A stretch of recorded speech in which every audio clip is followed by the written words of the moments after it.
Selamat pagi pemuda. Lagi kali ya, kita Iya, coba kayaknya sapa masih lagi agak kali ya. ngantuk ya. Coba yuk kita sapa lagi ya. Ya. Selamat Selamat pagi pagi pemuda. pemuda. Oh, Pagi. ya lumayan lah ya Ya. J ya suaranya ya, nggak apa-apa. Iya, bersyukur banget ya teman-teman, kita di tengah selama seminggu kemarin udah banyak kesibukan, mungkin ada yang kuliah, ada yang bekerja juga. Tuhan tetap mengizinkan kita gitu ya untuk tetap bisa hadir di sini dan bersekutu dengan teman-teman yang ada di sini dan tentunya juga bersekutu dengan Tuhan. Nah teman-teman, saat ini mari kita mau merespon kebaikan Tuhan dengan memfokuskan diri kita untuk siap menerima firman-Nya. Saat teduh bagi kita semua.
Teman-teman, dengan penuh sukacita, marilah kita berdiri. Kita sambut Tuhan kita dengan hati yang penuh dengan sukacita. Seluruh dunia, hai nyanyikanlah.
Marilah kita beribadah dengan pengakuan bahwa pertolongan kepada kita ialah di dalam nama Tuhan yang menjadikan langit dan bumi, yang kasih setianya kekal untuk selama-lamanya.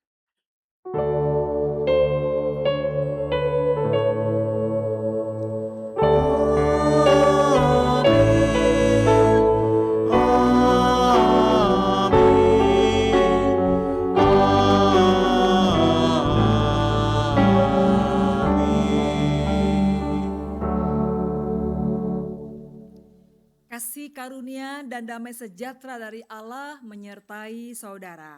Dan menyertai saudara juga.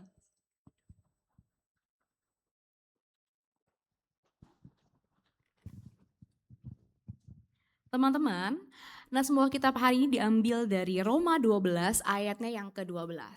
Kita mau lihat sama-sama.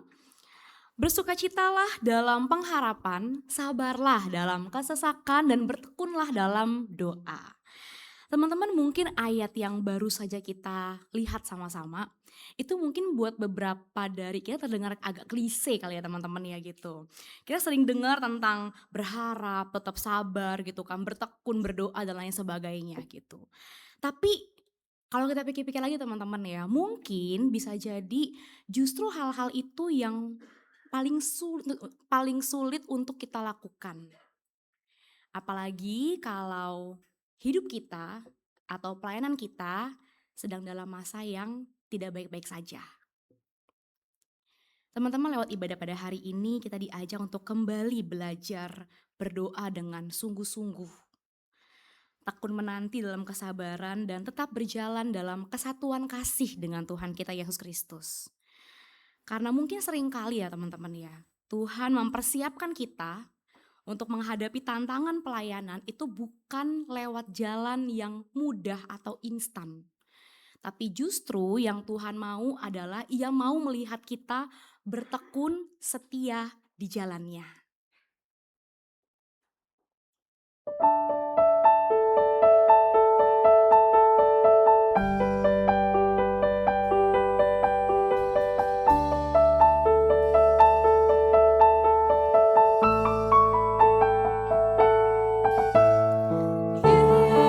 Yesus kawan yang sejati,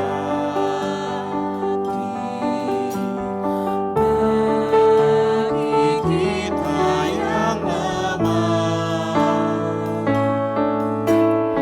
tiap hal boleh dibawa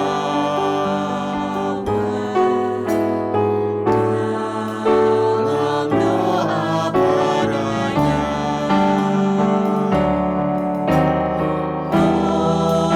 Betapa kita susah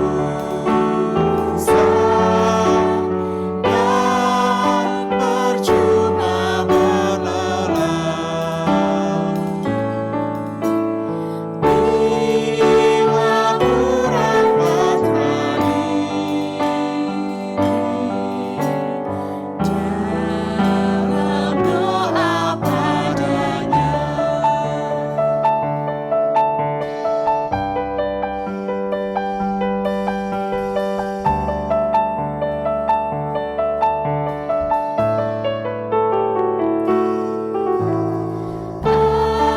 Adakah hatimu sadar, jiwa ragamu lelah? Yesuslah penolong kita, naikkan doa padanya. Biar kawan baik menghilang, Yesus kawan yang baik. Dia mau menghibur kita atas doa padanya.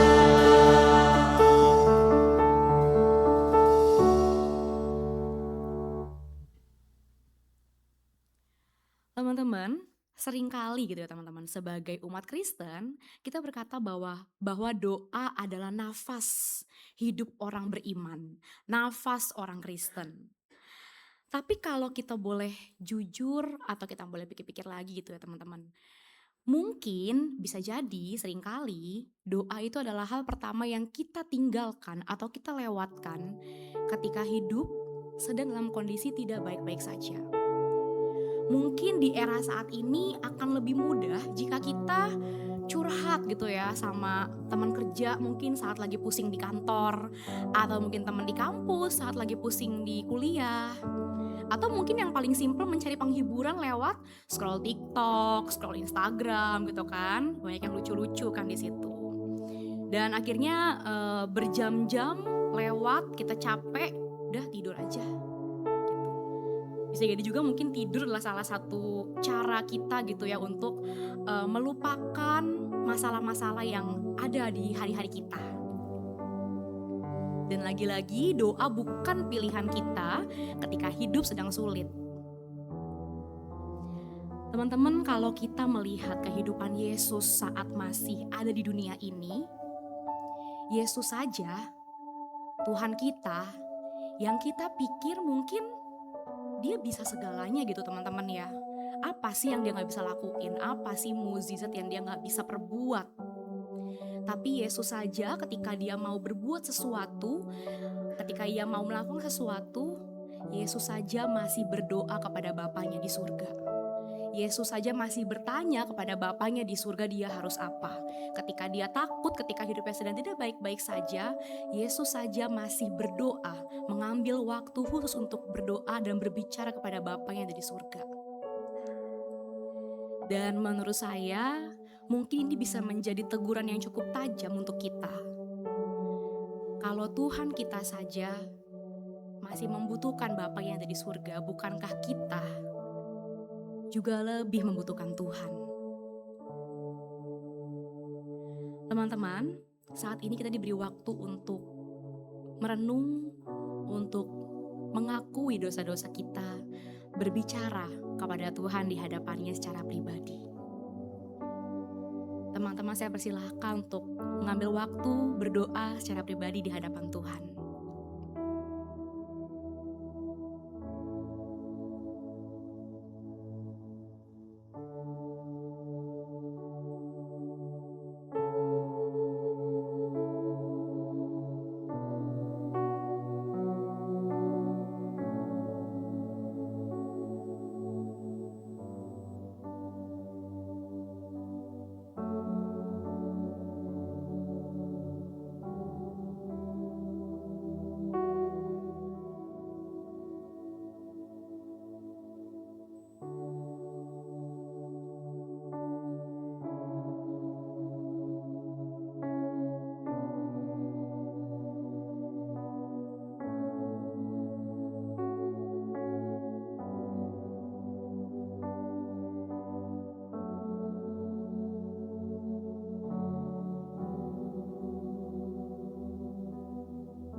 Ya Tuhan, inilah doa-doa kami. Kami sadar akan kelemahan kami yang seringkali hanya menjadikan doa sebagai rutinitas, tapi bukan sebagai nafas kami sebagai orang beriman. Tuhan, kiranya Engkau sudi mengampuni kami dan membimbing kami. Amin.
setiap kita yang telah mengaku dosa secara tulus di hadapan Tuhan, pengampunan telah tersedia bagi setiap kita melalui Efesus 1 ayat 7 sampai 8.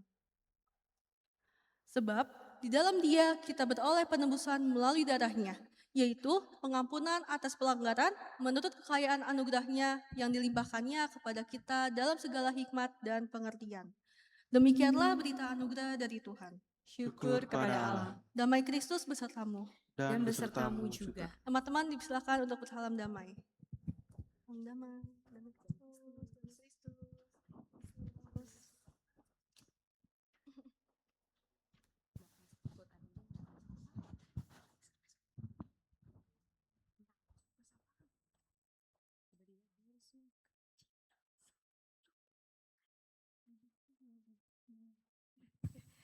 Setiap dosa dan kesalahan kita telah diampuni oleh Tuhan.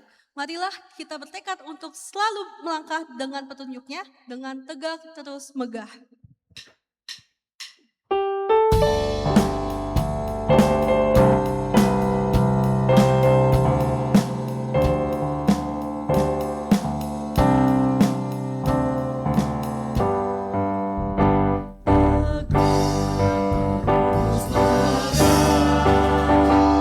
Haleluya, haleluya, dan tidak berdosa. Haleluya, haleluya, gerahlah menggerak dan jagat pun gelap. Salib akan menang, tak berdiri dengan gagah. Haleluya, haleluya, angkat tinggi panjimu. Haleluya, haleluya, maju untuk rajamu.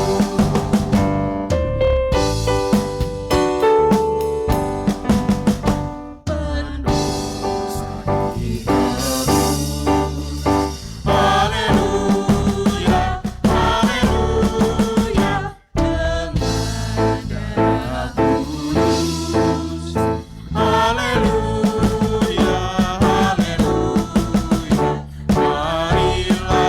menyembah di bawah salibnya.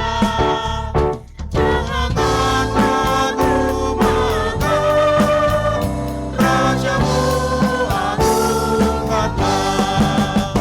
Haleluya, haleluya, angkat tinggi panjimu. Haleluya, haleluya, maju untuk rajamu. Mari kita berdoa. Kami bersyukur kepadamu Bapa dalam Tuhan kami Yesus Kristus, karena di pagi hari yang indah ini kami boleh bersama-sama dengan semua sahabat-sahabat seiman kami datang kepada Tuhan untuk beribadah. Terima kasih kami telah selalu dikasihi, dilimpahi berbagai anugerah Tuhan. Kami diampuni atas semua kesalahan yang telah kami lakukan. Hidup kami diperbaharui dan kami masih diberi kesempatan untuk melanjutkan langkah hidup kami. Dan karena itu Tuhan, saat ini kami menyerahkan diri kami kepadamu dalam tuntunan dan hikmat Roh-Mu yang kudus. Kiranya Engkau menolong kami tatkala kami mencari kehendak-Mu untuk boleh kami lakukan dalam kehidupan kami. Hikmat-Mu menuntun kami, baik hamba-Mu yang menyampaikan firman dan kami semua yang menyambut firman Tuhan dengan penuh sukacita. Dalam pertolongan-Mu Tuhan, kami berserah dalam nama Yesus Tuhan dan Juru Selamat kami yang hidup. Amin. Yohanes pasal 17 ayat 1 hingga 11 menjadi dasar perenungan kita pada pagi hari ini. Lembaga Alkitab memberikan judul pada teks ini, doa Yesus untuk murid-muridnya. Demikianlah kata Yesus, lalu ia menengadah ke langit dan berkata, Bapa, telah tiba saatnya muliakanlah anakmu supaya anakmu memuliakan engkau.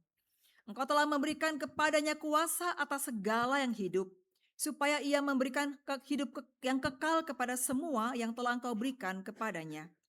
Inilah hidup yang kekal, yaitu bahwa mereka mengenal engkau satu-satunya Allah yang benar, dan mengenal Yesus Kristus yang telah engkau utus.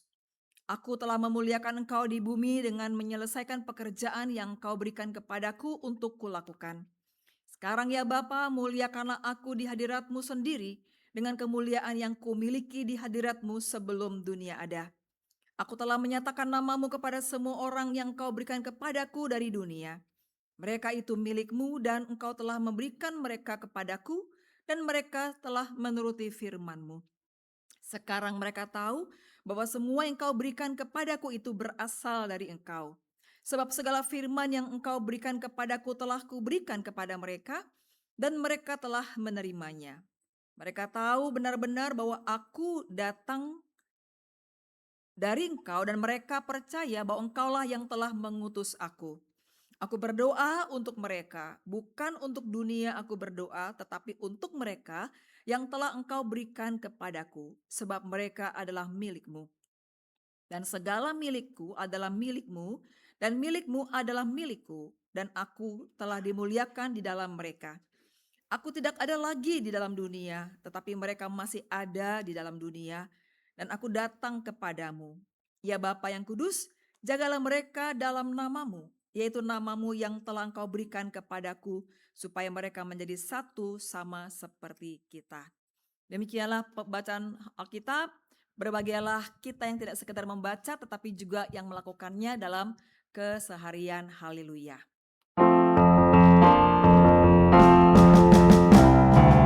Haleluya, haleluya, haleluya, haleluya, haleluya, haleluya, haleluya, haleluya. Silakan duduk. Selamat pagi sahabat-sahabat pemuda yang di gereja maupun yang mengikuti live streaming di rumah ya. Semoga kabar semuanya baik dan sehat. Hari ini kita membahas sebuah tema yang sangat menarik, yaitu berdoa, tekun menanti dalam kesatuan. Tadi Safira sudah beberapa kali menyebut ya tentang doa itu nafas ya bagi orang Kristen. Paling tidak ada 3 tokoh gereja yang mengingatkan kepada kita tentang makna doa dalam hidup orang percaya. John Bunyan misalnya.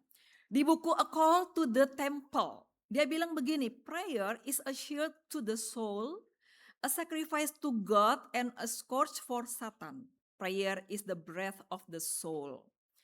Doa itu adalah perisai bagi jiwa, persembahan bagi Allah, dan cambuk bagi iblis. Doa adalah nafas jiwa. Bapak gereja yang namanya Agustinus dalam bahasa Latin mengatakan oratio est respiratio animae. Artinya doa itu adalah nafas jiwa. Satu lagi tokoh yang bisa kita sebut Martin Luther. Siapa yang tidak kenal Martin Luther ya? Dia adalah tokoh reformator gereja. Doa itu sama pentingnya dengan nafas katanya. Menjadi Kristen tanpa doa itu mustahil, sama seperti hidup tanpa bernafas. Pertanyaan saya kepada teman-teman semuanya, setuju apa tidak? Setuju? Coba kita buktikan. Semua boleh berdiri? Berdiri, semuanya berdiri. Kita buktikan ya. Kita buktikan, mari kita akan coba untuk, saya ambil dulu stopwatch ya. Oke. Kita akan menahan nafas. Siapa yang udah gak tahan boleh duduk. Kita lihat siapa yang masih bisa berdiri dan di detik keberapa. Oke?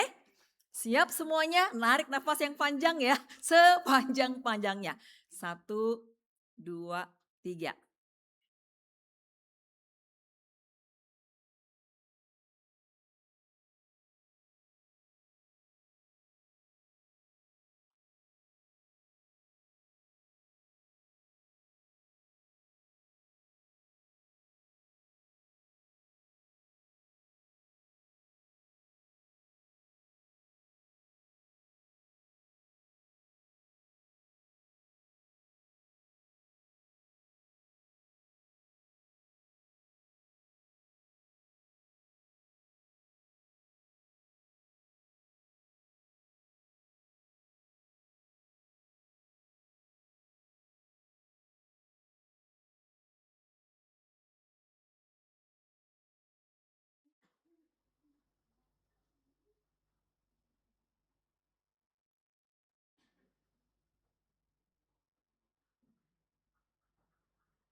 Oke, Farel terakhir ya. Oke, hampir 2 menit. 1 menit 57 detik. Kekuatan kita menahan nafas. Nah, kadang tadi ya kita sepakat ya bahwa doa itu nafas. Tapi kadang kita hanya memahami sebagai sebuah pernyataan ya, tetapi kita tidak masuk kepada sebuah kesadaran. Seperti apa sih yang namanya doa itu nafas buat orang percaya? Nah, kalau tadi langsung berasa kan? Hanya 2 menit kurang 3 detik ketahanan kita untuk bisa menahan, nggak bernafas. Bayangkan kalau lebih daripada itu, apa yang terjadi? Ya bisa macam-macam ya, kolaps lah ya. Dan tanpa nafas sebuah orang akan mati. Di sini beberapa rekan-rekan pemuda suka naik gunung kan. Nah, pas naik gunung apa yang terjadi? Wah, ngos-ngosan kita ya. Nafas kita harus kita kuatkan supaya kita bisa sampai ke puncak. Jadi saudara, kita sekarang mengerti, kita paham apa maksud para bapak gereja atau para teolog yang mengatakan bahwa doa itu adalah nafas. Karena nggak ada orang yang nggak bisa bertahan tanpa nafas. Jadi bagi orang Kristen, orang percaya kalau doa adalah nafas, maka tidak ada orang orang Kristen yang akan bertahan kalau dia tidak berdoa. Dalam doa Yesus kepada murid-muridnya di Yohanes pasal 17, memperlihatkan kepada kita 2 hal yang penting. Yang pertama adalah bahwa Yesus itu sangat mencintai dan mengasihi murid-muridnya. Ini adalah beberapa hari sebelum dia disalibkan. Ya, Yesus sangat mencintai dengan mengasihi, dan hadiah terbaik yang dia berikan pada dalam hal doa adalah ketika dia berdoa kepada Bapaknya untuk murid-muridnya. Namun kalau kita melihat dengan lebih jelas bagaimana kehidupan Yesus di dalam berdoa, saudara, maka kita lihat bahwa Yesus itu bukan cuma menyuruh kita berdoa, bukan cuma mengajar bagaimana berdoa, bukan cuma juga memerintahkan kepada kita berdoa, tapi dia juga memberi teladan bagaimana dia berdoa. Bagaimana doa itu menjadi nafas kehidupannya. Di dalam Markus pasal 1 ayat 35 misalnya dikatakan pagi-pagi benar, waktu hari masih gelap, ia bangun dan pergi keluar ke tempat yang sunyi, yang terpencil untuk berdoa. Pagi-pagi benar ini di sini banyak yang memperkirakan itu sekitar jam-jam 3, jam setengah 4 gitu. Ya, masih gelap, belum ada aktivitas kegiatan, Yesus pergi ke tempat yang sunyi. Dalam terjemahan baru 2, tempat yang terpencil, dan dia berdoa di sana.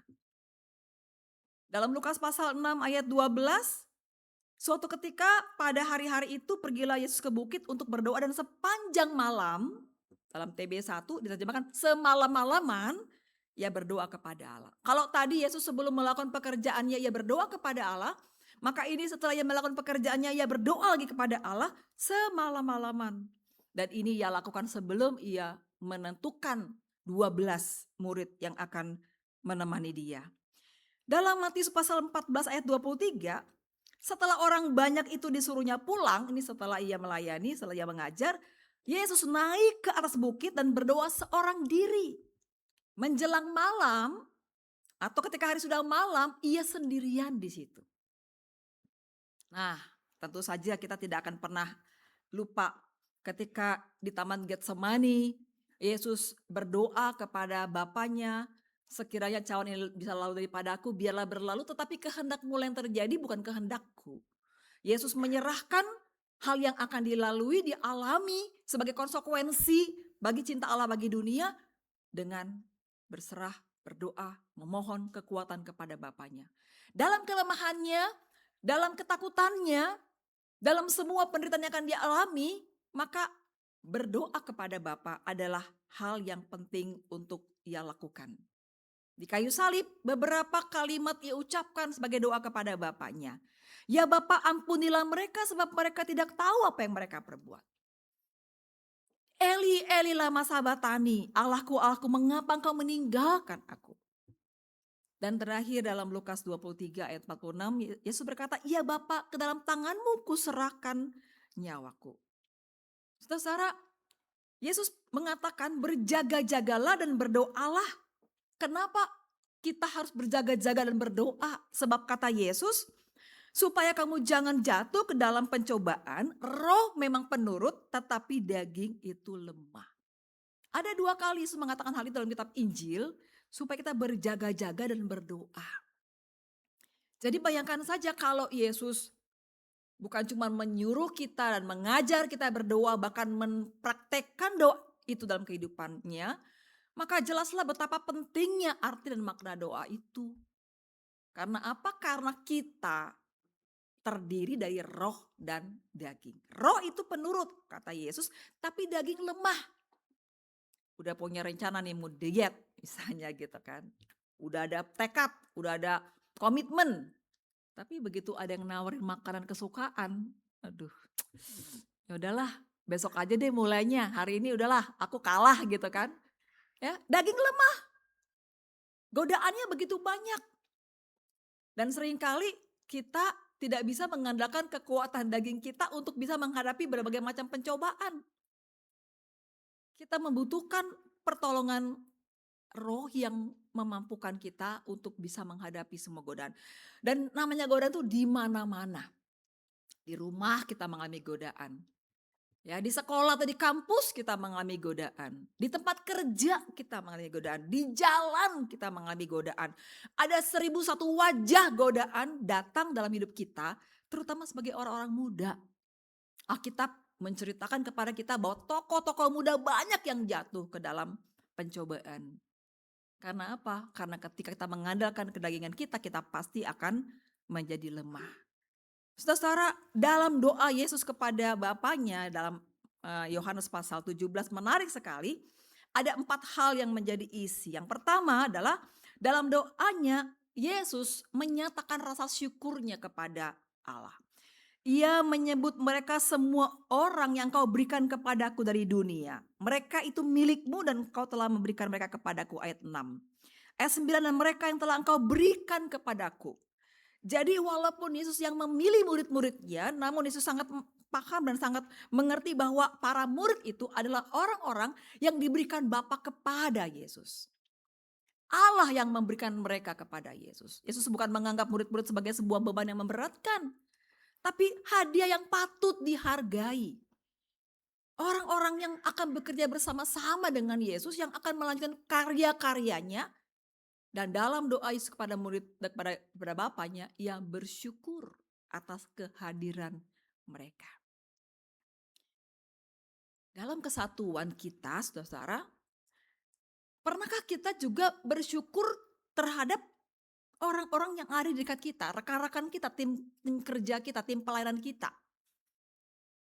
Berdoa bukan hanya meminta, tapi juga menyadari bahwa orang-orang yang ada di sekitar kita adalah orang-orang yang diberikan Allah kepada kita, diberikan Bapa kepada kita, dan bersyukur atas kehadiran mereka adalah bagian dari doa yang Yesus ajarkan dalam Yohanes pasal 17 ini. Yang kedua, Yesus merasa bangga akan murid-muridnya. Ia bilang begini pada ayat 3. Mereka mengenal Engkau dan mengenal Yesus Kristus. Pada ayat 6, mereka telah menuruti firman-Mu. Mereka tahu benar-benar bahwa aku datang daripadamu dan mereka percaya. Itu pada ayat 8. Aku telah dimuliakan dalam mereka, ayat 10. Dan kalau kita menambahkan ayat 13 setelahnya, penuhlah sukacitaku di dalam diri mereka. Yesus merasa puas, ia menilai murid-muridnya secara positif. Doa Yesus mengandung ungkapan rasa bangganya dan rasa positifnya terhadap para murid.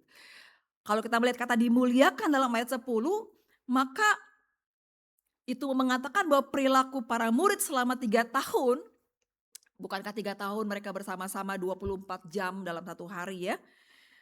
Perilaku para murid selama 3 tahun itu bukan membuat Yesus merasa dipermalukan, tetapi dimuliakan. Dan Yesus menyatakan itu dalam doanya. Tadi pertama Yesus bersyukur untuk murid-muridnya. Yang kedua Yesus merasa bangga akan murid-muridnya.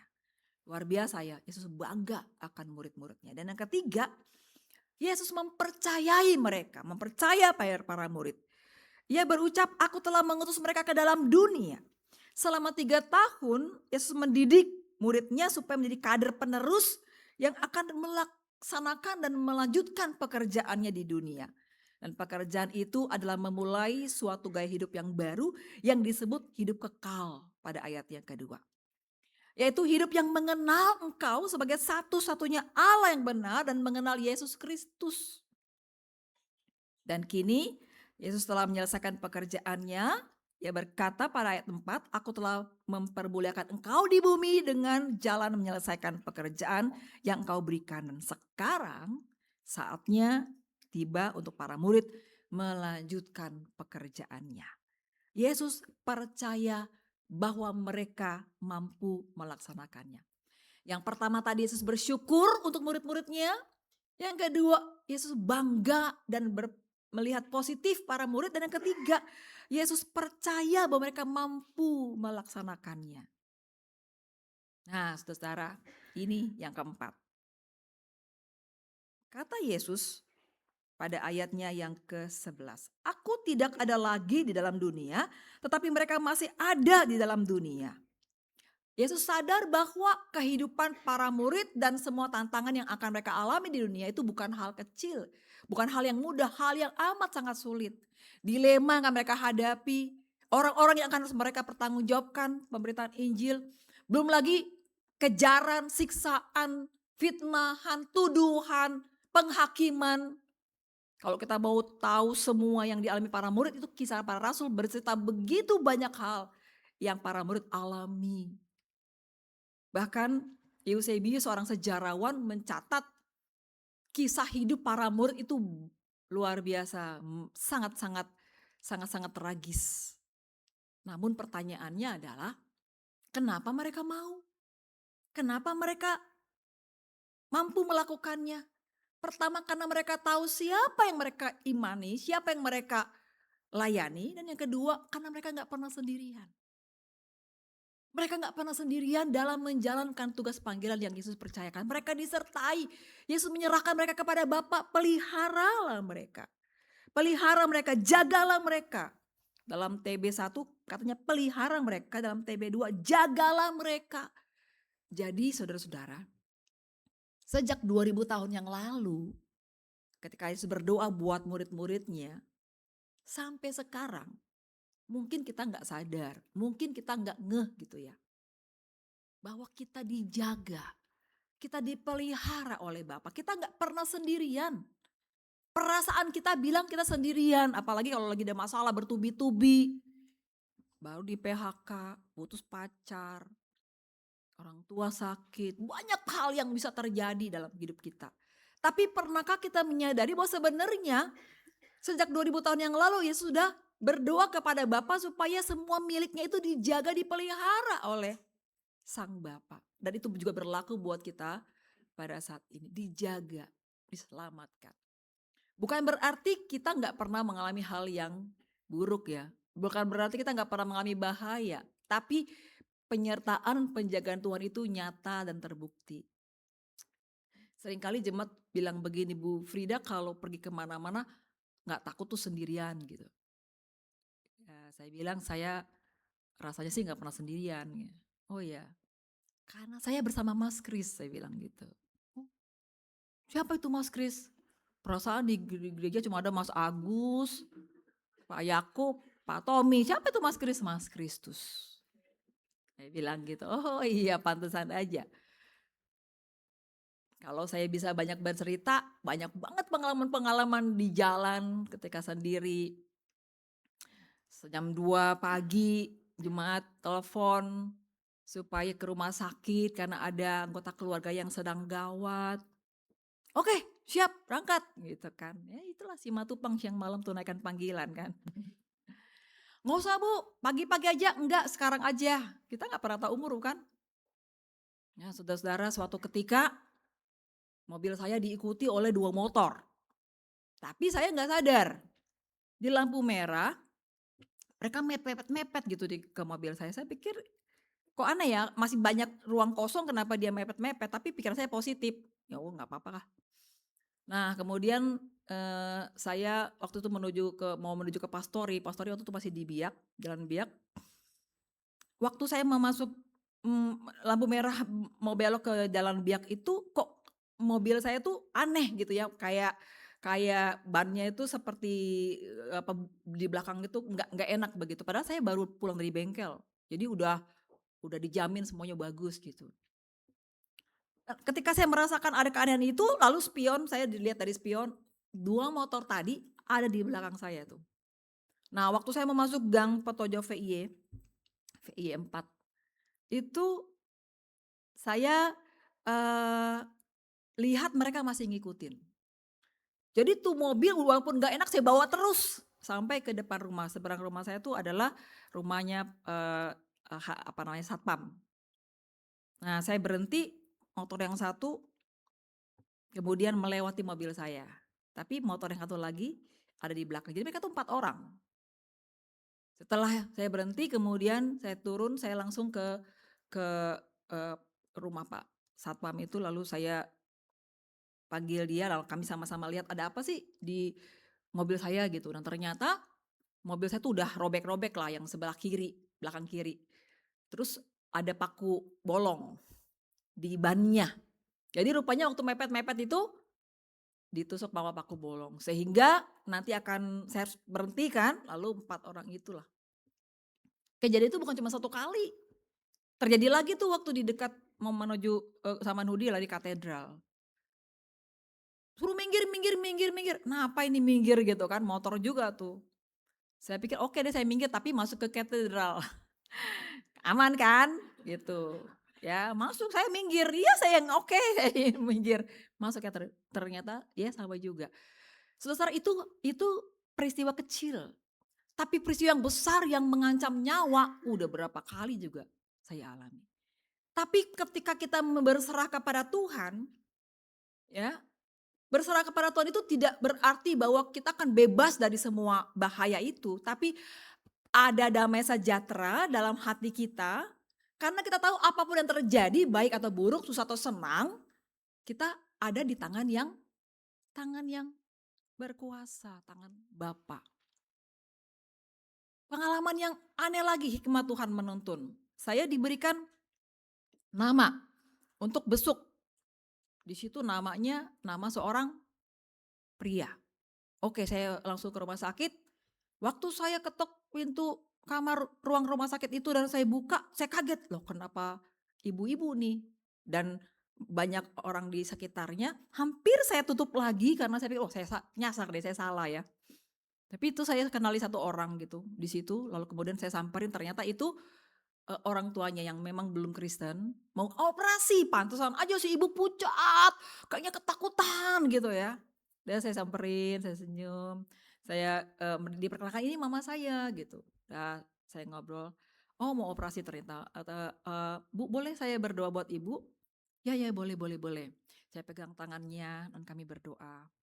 Dan setelah berdoa, langsung air wajahnya tuh berubah jadi damai gitu. Dia tahu bahwa dia akan masuk ruang operasi itu karena ada tangan Tuhan yang akan memegang dan menjaganya di dalam. Sudah selesai, saya keluar. Saya ke bagian pendaftaran. Tanya, ini apa saya salah gitu ya dapat nama tapi kok orangnya berbeda. Dan ternyata saudara emang salah. Tapi pasien dengan nama itu ada, tapi di kamar yang berbeda, kamar yang lain. Dah, saya langsung samperin ke kamar itu, terus saya tanya, "Bapak baru masuk rumah sakit?" "Enggak, saya udah berapa hari di sini." "Di kamar ini, Pak?" "Iya, di kamar ini." Dalam hati saya aneh ya, kok bisa sih saya salah masuk tetapi kesalahan itu untuk sesuatu yang kita nggak pernah, dan kejadian seperti itu banyak sekali saya alami. Makanya setiap kali berangkat tugas, kalau Yesus pagi-pagi benar pada waktu masih gelap, dia berdoa kepada Bapa dan menyerahkan seluruh pelayanannya. Ini merupakan sebuah pembelajaran yang penting buat kita semua teman-teman. Karena kita nggak pernah tahu apa yang kita alami hari itu. Kita hanya tahu detik ini aja nih, tapi nanti 5 menit lagi, 10 menit lagi, besok, lusa kita nggak pernah tahu.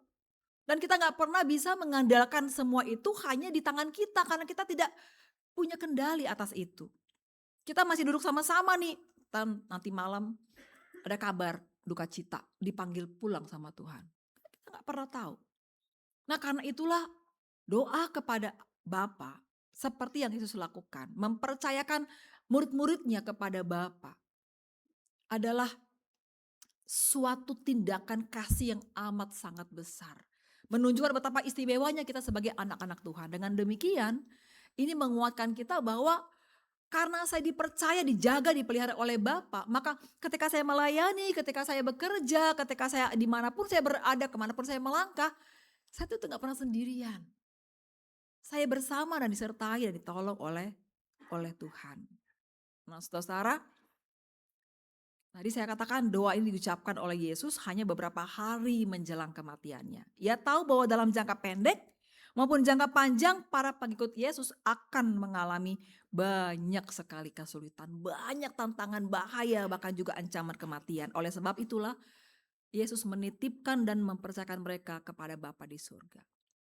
Betapa istimewanya kita, betapa luar biasanya kita dikasihi, diperhatikan sedemikian rupa oleh Yesus. Jadi sesungguhnya kita gak pernah sendirian, kita tidak pernah sendirian. Allah Bapa memelihara kita. Yesus Kristus menyelamatkan kita, Roh Kudus menolong kita. Supaya mereka menjadi satu sama seperti kita. Yesus ingin kita selalu ada dalam kesatuan bersama dengan Dia dan juga dengan Bapa. Ketiganya satu kesatuan yang tidak pernah dapat dipisahkan, yang selalu berkarya bahkan mulai awal penciptaan sampai kepada akhirnya. Kata-kata Yesus dalam doanya pada ayat 11 kembali menguatkan kita bahwa ia sadar ia akan pergi meninggalkan mereka. Ia tahu bahwa para murid akan mengalami banyak sekali tantangan.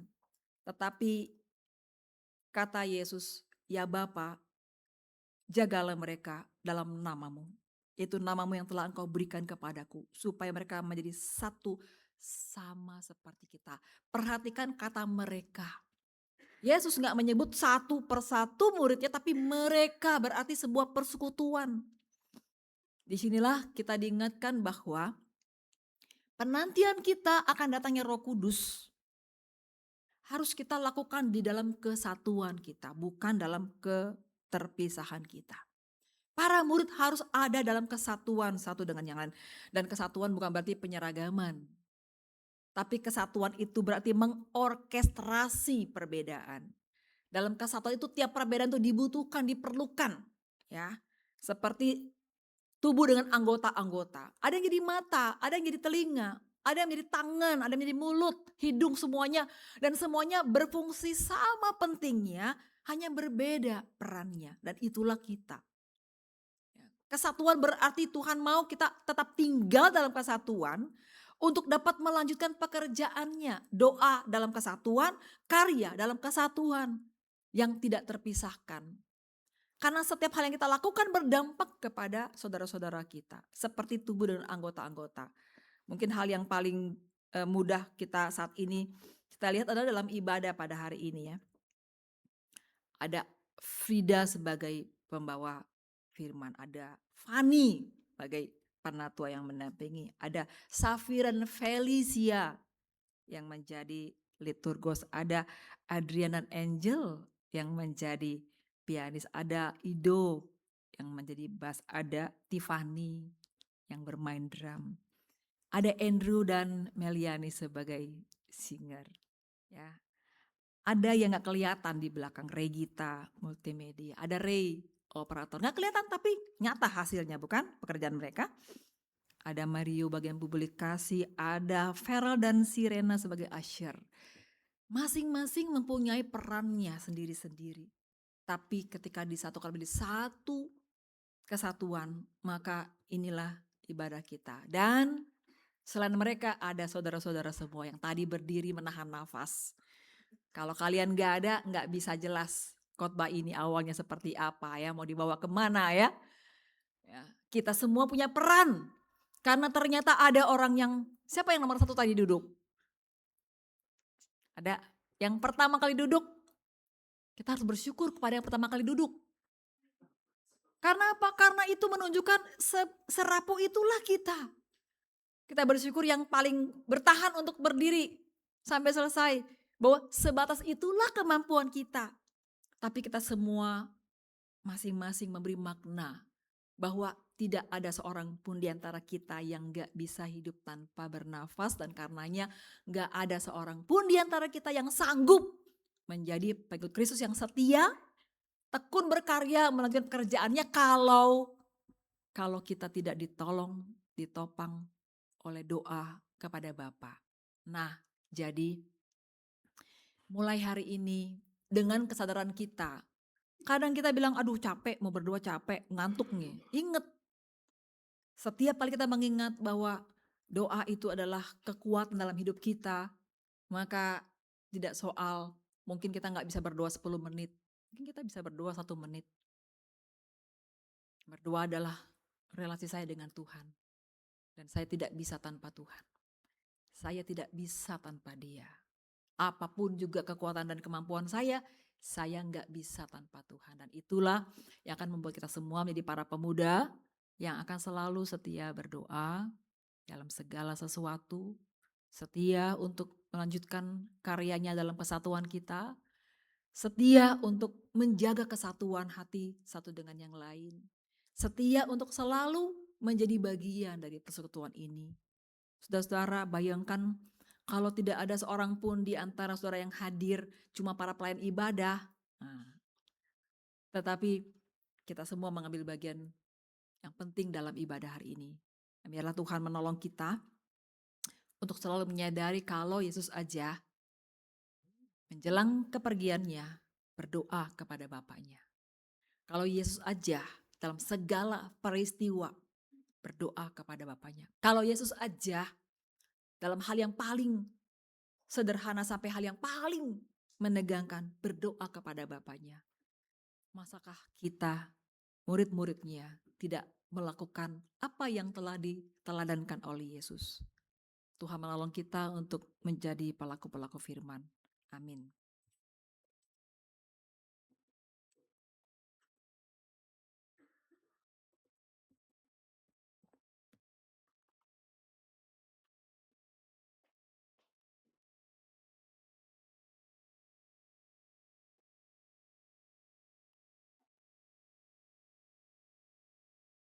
Marilah kita berdiri.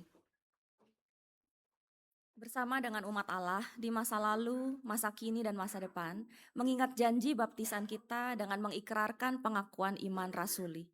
Aku percaya kepada Allah, Bapa yang Maha Kuasa, Khalik langit dan bumi, dan kepada Yesus Kristus, anaknya yang tunggal Tuhan kita, yang dikandung dari Roh Kudus, lahir dari anak darah Maria, yang menderita sengsara di bawah pemerintahan Pontius Pilatus, disalibkan, mati dan dikuburkan, turun ke dalam kerajaan maut. Pada hari yang ketiga, bangkit pula dari antara orang mati, naik ke surga, duduk di sebelah kanan Allah, Bapa yang Maha Kuasa.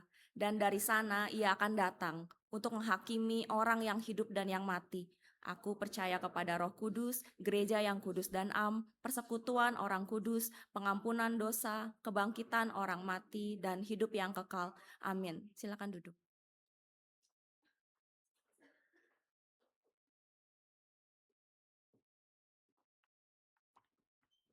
Mari kita berdoa. Saya memberikan kesempatan terlebih dulu kepada saudara-saudara yang memiliki doa pribadi yang khusus.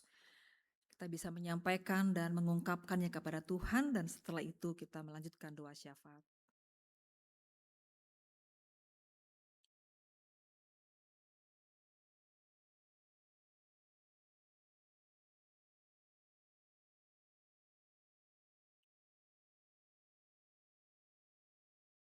Kami bersyukur mendapatkan dan memiliki sebuah cara untuk selalu terhubung dengan Engkau ya Allah, melalui doa kami.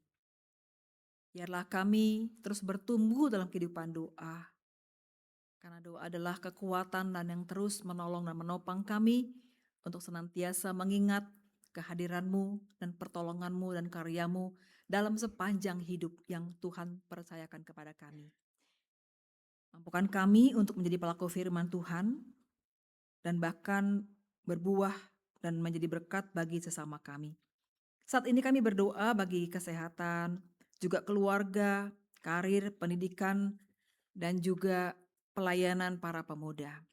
Terima kasih Tuhan, Engkau mempercayakan kepada kami semua hal-hal yang sungguh memberikan sukacita dalam hidup kami. Biarlah oleh pertolongan Tuhan sendiri kami dikuatkan dan terus dimampukan untuk dengan setia dan tekun melakukannya. Kami berdoa untuk rangkaian program Komisi Pemuda dan juga GKI Samanhudi.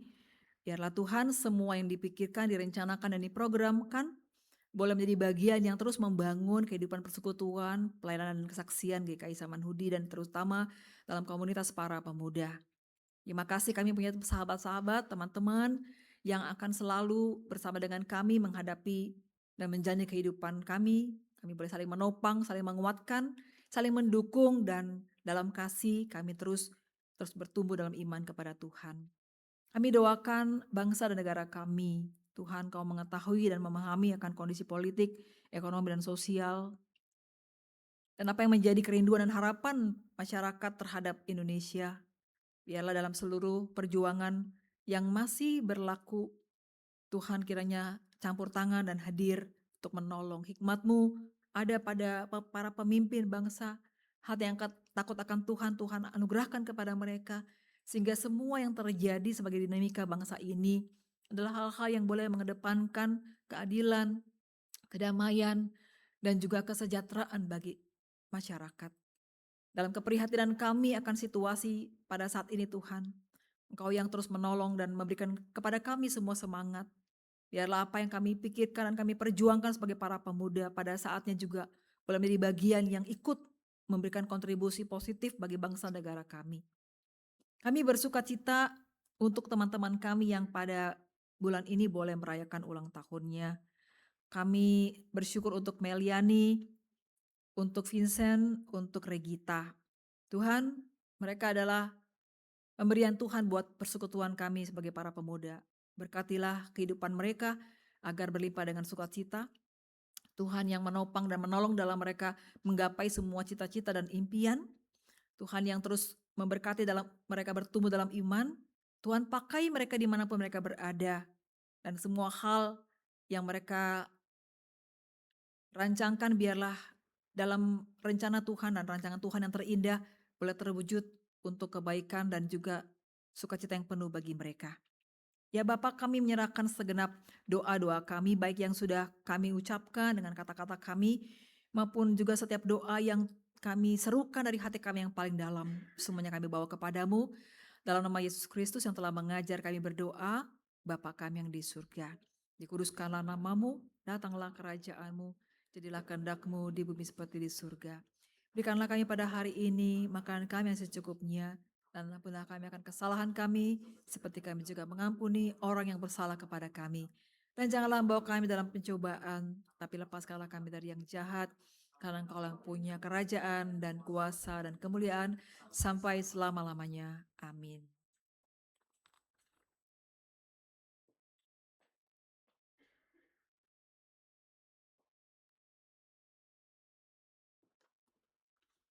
Teman-teman, marilah kita memberikan persembahan kepada Tuhan sebagai ungkapan rasa syukur kita kepada Tuhan. Firman Tuhan yang mendasari persembahan kita diambil dari 1 Tawarik 16 ayat 29. Berilah kepada Tuhan kemuliaan namanya, bawalah persembahan dan masuklah menghadap Dia. Sujudlah menyembah Tuhan dalam semarak kekudusan. Umat dapat memberikan persembahan dengan cara memasukkan amplop ke kantong persembahan atau dengan menggunakan QR Code. Dengan menyanyikan lagu Hidup Kita yang Benar.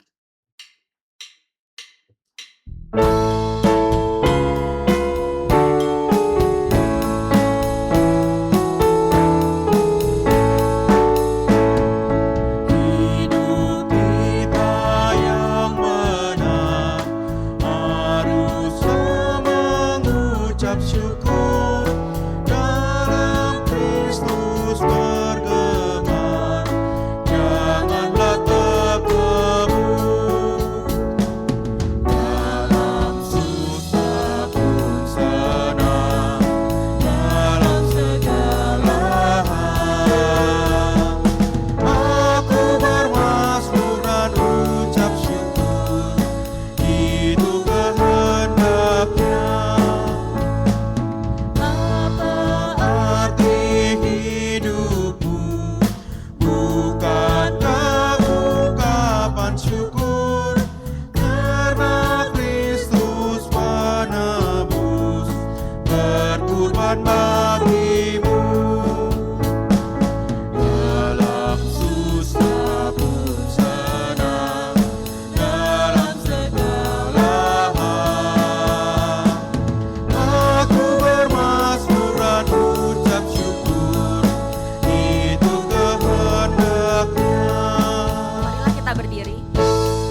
yang baik yang kami kenal di dalam Tuhan Yesus Kristus dan dalam persekutuan dengan Roh Kudus.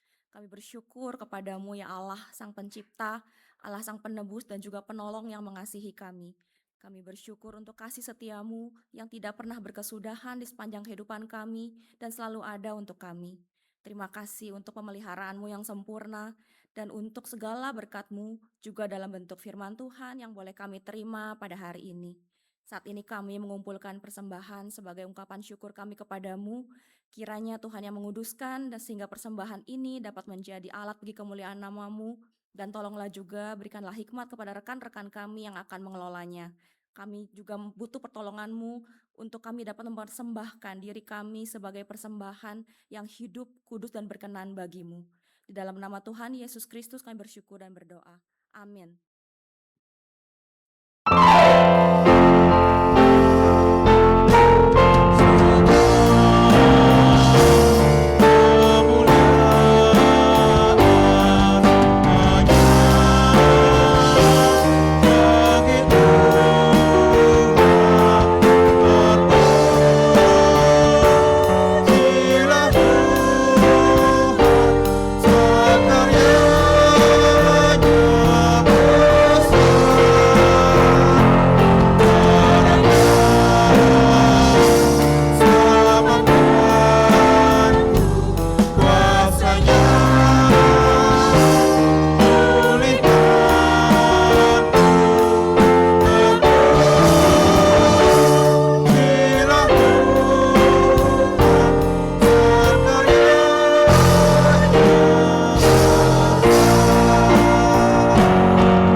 Oke, teman-teman. Kalau tubuh butuh nafas untuk hidup, kalau iman Kristen butuh apa, teman-teman? Doa untuk tetap hidup di dalam iman Kristen. Melalui firman hari ini, mungkin kita diingatkan lagi gitu ya. Kalau doa bukan hanya sekedar kebiasaan, tapi juga memiliki makna yang lebih dalam, yaitu membangun relasi dengan Tuhan. Ketika kita senang, lagi dapat sesuatu yang besar gitu ya, rezeki, kita bisa bersyukur ke Tuhan melalui doa. Dan juga mungkin kita lagi sedih, kecewa, dikecewakan, dan ada khawatir yang sedang kita jalani, kita cerita gitu melalui doa ke Tuhan. Nah, dalam setiap kesibukan dan juga kekhawatiran kita, mungkin kita, dan aku pun mau ngajak teman-teman gitu ya, untuk kita tetap bertekun melalui doa dan tulus dalam memaknai doa, karena memang melalui doa ini, Tuhan senantiasa menguatkan kita dalam melawan godaan. Kau tak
Arahkanlah hatimu kepada Tuhan. Kami mengarahkan hati kami kepada Tuhan.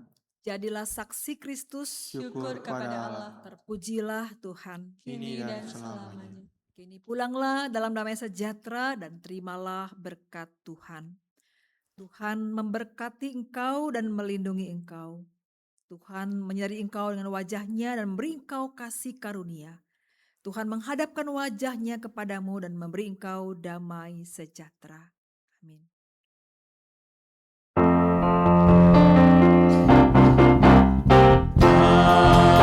Amin.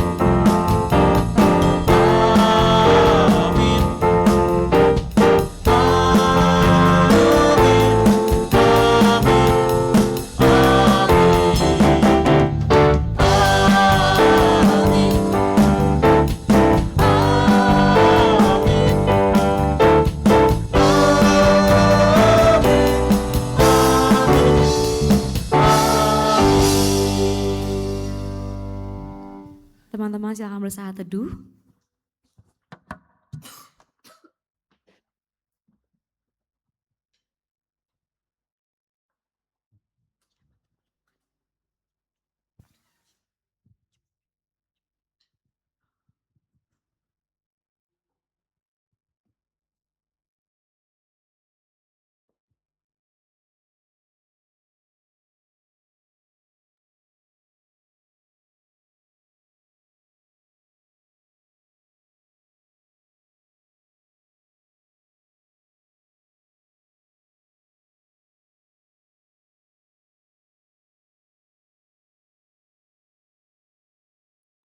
Oke teman-teman, mungkin coba boleh diperhatikan beberapa pengumuman kita di minggu ini. Yang pertama, welcome to Cafe.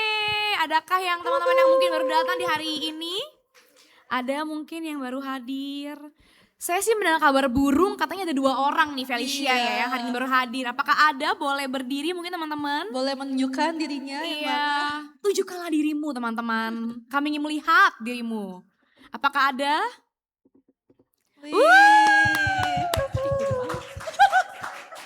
Oke, selamat datang. Mungkin boleh disebutkan namanya, kemudian tahu pemuda itu dari mana, atau dari siapa? Silakan mungkin yang kakak berbaju coklat muda terlebih dahulu. Shalom.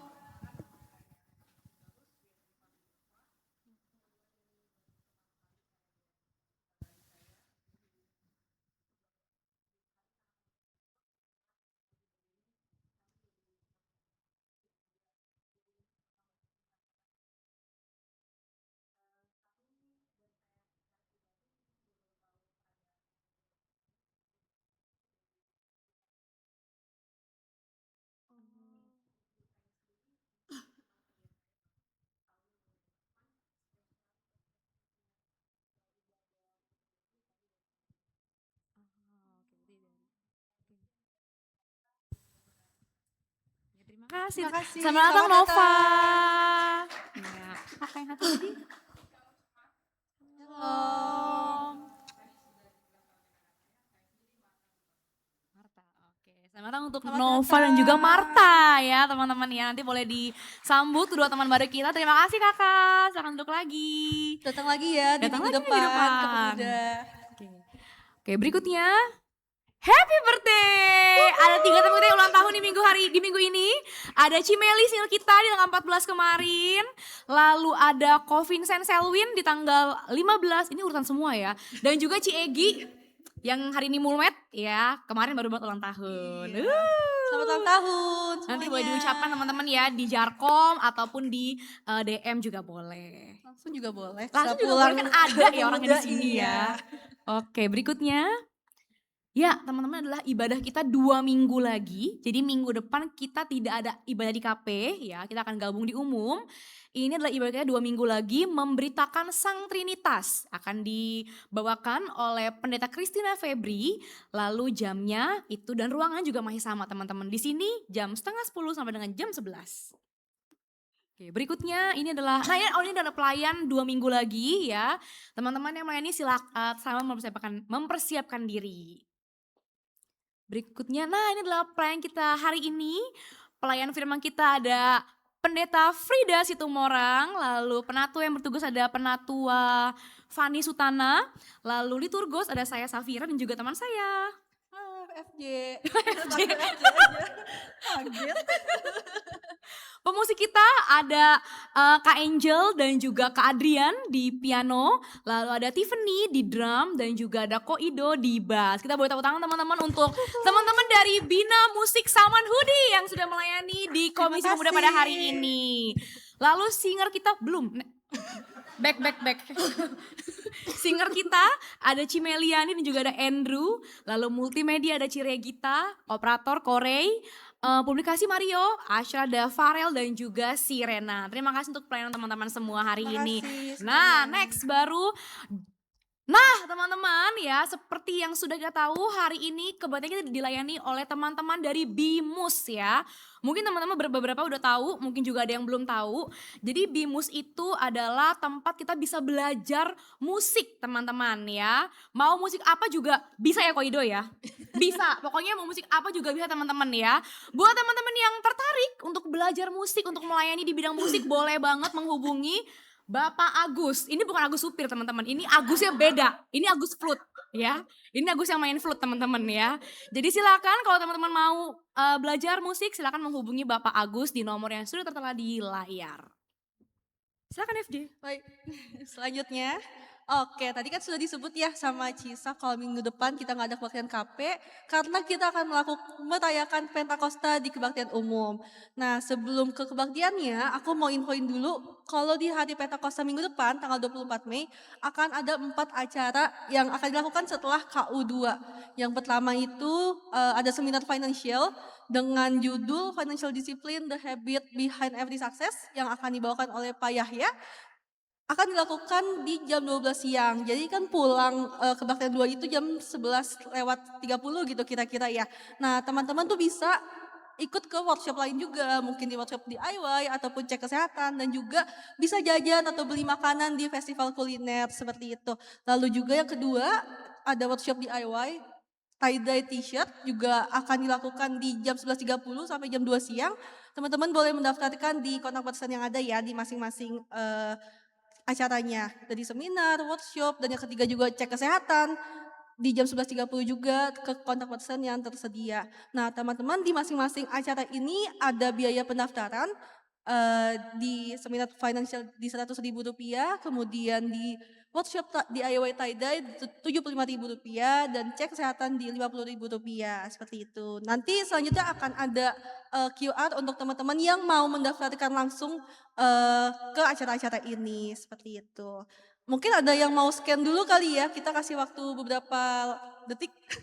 Boleh di-scan yang langsung daftar, langsung dibayar untuk biaya pendaftarannya dan kalau mau ikut tiga-tiganya juga boleh banget gitu. Karena tiga-tiganya bisa dilakukan secara bersamaan karena 2 acaranya bisa dilakukan duluan gitu. Jangan lupa hadir ya teman-teman semuanya setelah kebaktian 2 jangan sampai pulang dulu harus ikut acara ini semua.